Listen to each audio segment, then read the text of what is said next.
நாகமணி என்பது உண்மையா, இல்லை 21ஆம் நூற்றாண்டின் ஏமாற்று வேலையா? பீகாரில் கண்டெடுக்கப்பட்ட நாகமணி பின்னால் இருக்கும் அதிரடி உண்மைகள். பாம்பின் தலையில் விலைமதிப்பற்ற ரத்தினம் இருக்கிறது. இது இரவில் மட்டுமே ஜொலிக்கும். இதை வைத்திருந்தால் கோடீஸ்வரன் ஆகலாம் என ஒரு கதையை சின்ன வயதிலிருந்தே நாம் கேட்டு வளர்ந்திருப்போம்.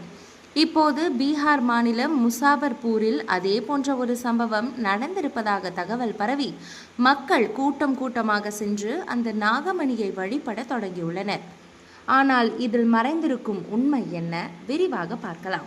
சமீபத்தில் ஒரு பள்ளிக்கூடத்தில் புகுந்த பாம்பை பிடிக்க முயன்ற போது அதன் தலையில் இருந்து ஒரு பளிங்கு போன்ற கல் விழுந்ததாக கூறப்படுகிறது. மக்கள் அதனை நாகமணி என்று நம்பி வழிபட தொடங்கிவிட்டனர். பார்க்க பிளாஸ்டிக் துண்டு போல இருந்தாலும் காலம் காலமாக நம்மிடையே இருக்கும் புராண கதைகள் மக்களின் கண்களை மறைத்துவிட்டன. மகாபாரதம் மற்றும் கருட புராணம் போன்ற நூல்களில் நாகலோகம் பற்றியும் அங்குள்ள நாகங்களின் தலையில் இரத்தினங்கள் இருப்பது பற்றியும் குறிப்புகள் உள்ளன. நீண்ட காலம் உயிர் வாழும் பாம்புகள் இந்த மணியை சுமப்பதாகவும் அது பெரும் செல்வத்தை கொடுக்கும் என்பதும் நம்பிக்கை. ஆனால் இது ஆன்மீக ரீதியான நம்பிக்கையே தவிர நிஜ வாழ்க்கையில் இதற்கான ஆதாரங்கள் உண்டா என்பது கேள்விக்குறியே. உயிரியலாளர்கள் மற்றும் ஊர்வன ஆராய்ச்சியாளர்கள் இதை ஒரே வார்த்தையில் மறுக்கின்றனர். பாம்பின் உடல் மற்ற உயிரினங்களைப் போலவே செதில்கள், எலும்புகள் மற்றும் தசைகளால் ஆனது. அதன் தலையில் இரத்தினங்கள் உருவாகும் அம்சம் இயற்கையிலேயே கிடையாது. ஒரு பாம்பு அசைந்து செல்லும் போது மண்ணில் கிடந்த கண்ணாடி துண்டோ அல்லது பளபளப்பான கனிமமோ கீழே விழுந்திருக்கலாம். அது பார்ப்பதற்கு தலையிலிருந்து விழுவது போல ஒரு மாயையை உருவாக்கி இருக்கலாம்.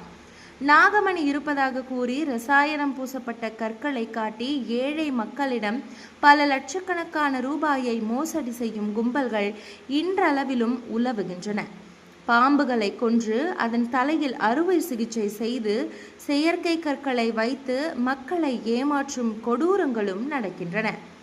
நாகமணி என்பது ஒரு அழகான கற்பனை மட்டுமே. 21ஆம் நூற்றாண்டில் இன்னும் இப்படிப்பட்ட கட்டுக்கதைகளை நம்பி ஏமாற வேண்டாம். அறிவியலையும் பகுத்தறிவையும் கொண்டு இத்தகைய அமானுஷ்யங்களை அணுக வேண்டும். உண்மை என்னவென்று தெரியாமல் இது போன்ற செய்திகளை பகிரவும் வேண்டாம்.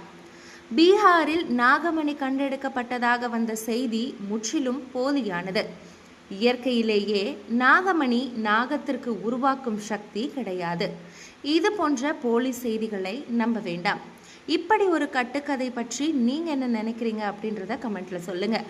உண்மையிலேயே நாகமணி மீதான நம்பிக்கை இருக்குன்னா அதற்கான விடைகளையும் கமெண்ட்டில் சொல்லுங்கள். இது போன்ற இன்ட்ரெஸ்டிங்கான வீடியோக்களை தொடர்ந்து பார்க்க ஸ்க்ரீன் டிஎன் சேனலை ஃபாலோ பண்ணுங்கள்.